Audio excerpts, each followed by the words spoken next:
Posture forward. Notice I'm not crunching in, leaning in, compressing, compromising my structural integrity of my spine. Just driving it forward. Now nothing moves. Look straight down. Nothing moves. Notice if I don't see the toes lift off the ground, I'm loaded. If I don't see the thoracic move back, I'm engaged.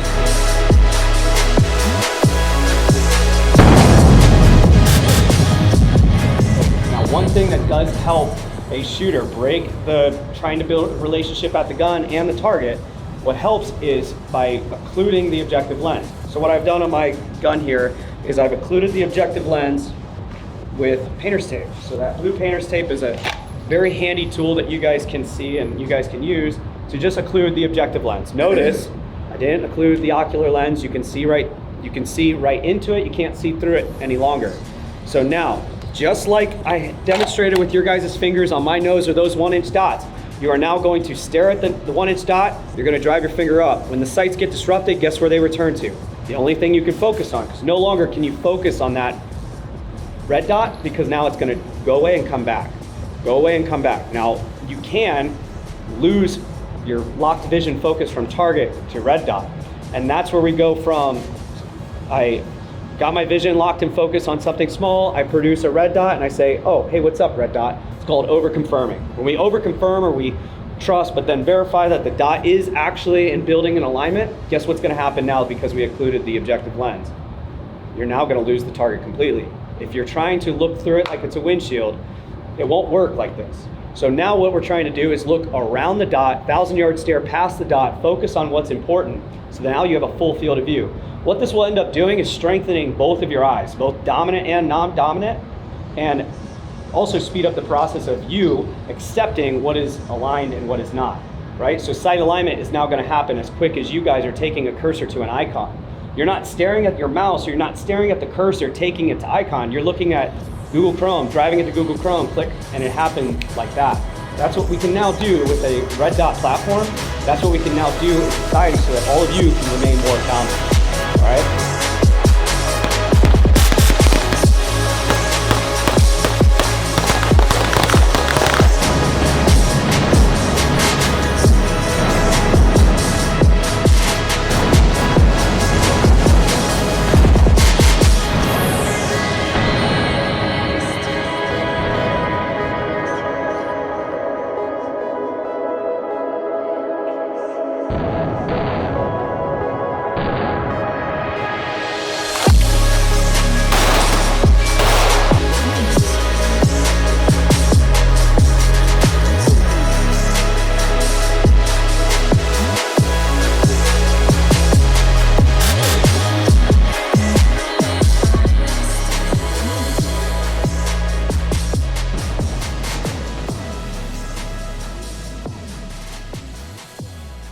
With this proper grip, we're no longer going to be having our three fingers, these fingers down here, messing up our shots. We're just going to be isolating one joint. We're going to be going from the front straight back to the rear until it goes off. I'll draw out, okay? Make sure my grip is solid where I want it. The next beep, I'm going to be punching out, get a good sight picture. The next beep, I'm going to be firing. Now, in that recoil, now we need to add in getting off of the trigger, okay? Releasing that slack. We're not coming all the way off. We're not throwing our finger off and throwing it back on. We're releasing the tension, back to the wall, and get ready. Every follow-up beep he's going to give me is going to be another shot. Does that make sense?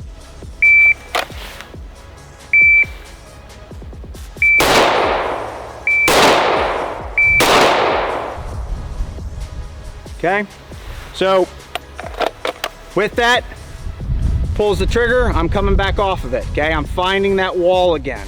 That's what we want to be doing, is pull the trigger, back to the wall, pull the trigger, back to the wall. As you guys get comfortable with this, we'll start speeding up the time, which is going to force you to get off of that trigger.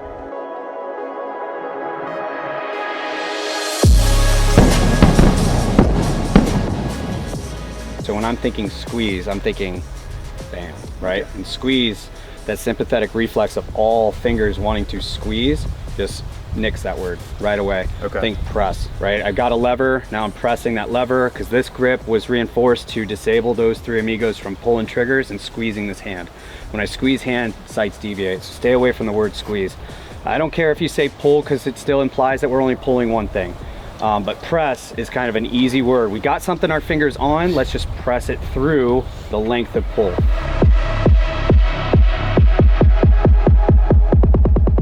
Taught to me in the academy was this 60-40 type of event, right? That you're squeezing the gun 60% with your strong hand and 40% with your non-dominant hand.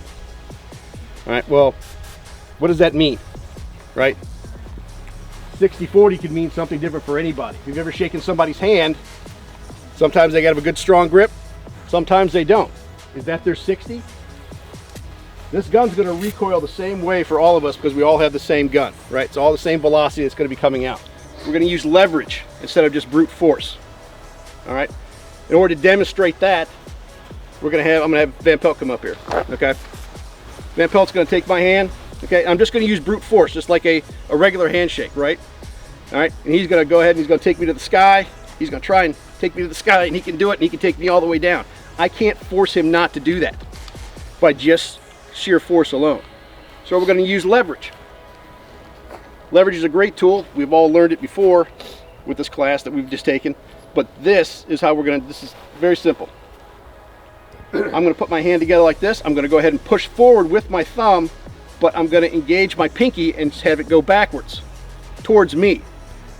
Just an on and off method, okay? This is what's going to lock out my wrist at my forearm. I'm not going to be using my shoulder. I'm not going to be using my bicep, my back, any of that stuff.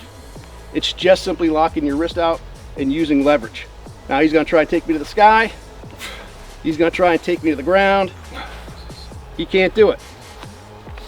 That's how we're going to mitigate that force coming back to us with that recoil. That's how that's going to work. Okay. Push forward with thumb.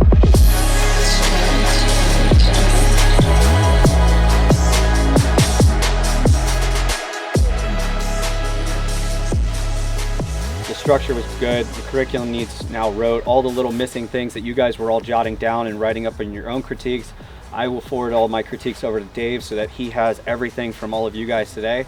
All of the negative and some of the positive I've already addressed with all of you, you know, from today and obviously yesterday, and then all those critiques for you guys to kind of say, oh yeah, shit, when we're writing this, we need to make sure that we don't, you know, say squeeze the trigger as the first, you know, introduction to trigger manipulation, the skillful manipulation of the trigger, not just for the first round, but also the succession of the follow-on shots. Within resetting of that trigger, it's also a skillful resetting of that trigger. How do we be skillful within the reset? Let me walk you through the process from A to Z on all of it. And you guys, I'm telling you what, like this curriculum with trying to make or trying to really tailor it to RDS, I had the curriculum of how I'm going to make 9 of me, how I'm going to make instructors and develop them. And it's by giving you guys the framework. Hopefully after the 3 days, you guys have the framework to make successful curriculum for your guys' agencies and your departments. And it's going to be a curriculum that you have confidence in because it's explained the why all the way through the steps. Every fundamental has been explained. Every principle within the fundamental that was given for a reason. It wasn't just because of some theory-based 60-40 shit like we have already debunked. And now you feel more confident when you're actually squeezing that person's hand, and then you get on their gun and you're being their support side hand, that they are okay. So I don't know how hard he's squeezing, but actually he's just going to squeeze the support side of my gun. Now I feel the difference, so now I'm going to be the difference, right? That's a huge thing that hopefully the framework's been laid for you guys in order to have an absolute slam dunk of a in-service training with your transition to RDS. But other than that, guys, you guys did a really good job. I've been really impressed with seeing just the improvement as a shooter at the shooter level, but I'm kind of blown away with like the instructor level, because I remember the instructors at my agency, I remember the instructors at OPOTC, and I've definitely seen some law enforcement instructors who wear the title but aren't the actual teacher who is passionate about facilitating an audience and leading them to make the next generation's lives a little bit easier, because they're making sense of the things that they're teaching rather than just regurgitating the bullshit that was handed down from the guys prior. So congratulations on all that.